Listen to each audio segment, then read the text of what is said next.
তো আরো বড় কথা কি জানেন, আরেকটা চালাকি আপনাদের বলে দিই, এই যে বিএলআরওরা এরা আরেকটা বদমাইশি করছে। এই যে মনে করুন ওয়াকফ সম্পত্তি ডিজিটালাইজ করার আগে নথিভুক্ত করতে হবে, তো রেজিস্ট্রেশন করতে হবে।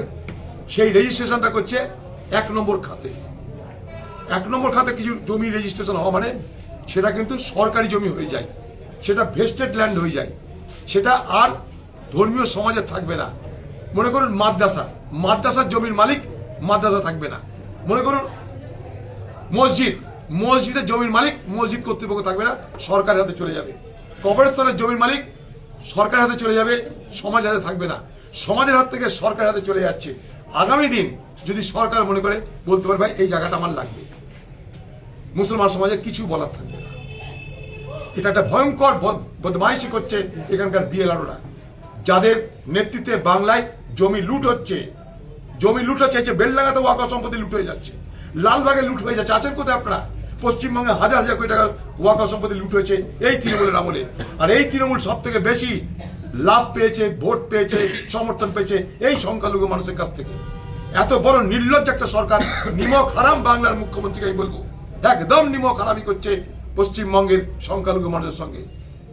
আমি তাকে বলছি আপনি আসুন বিতর্কে দেখি। সব সময় বদমাইশি করেছেন আপনি, চালাকি করেছেন।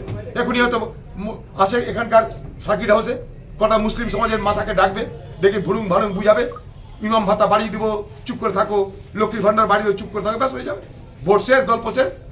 কিন্তু মুসলিম সমাজের এই শতাব্দী প্রাচীন সম্পত্তি, মনে করুন আমার বাবা ঠাকুরদা তারা সম্পত্তি দিয়ে গেছে, তাদের প্রতি তো অমর্যাদা করা হচ্ছে। এটা কি হচ্ছে? এটা সরকারের উচিত ছিল কি নিজে হাতে সমস্ত জমি সমাজের নামে রেজিস্ট্রেশন করা। এছাড়াও কি হবে, ওয়াকফ বোর্ডের মাথারা তারা কেউ অমুসলমান থাকবে। এবার থেকে কি করবেন আপনি? সমাজের আর কোনো জাত থাকবে?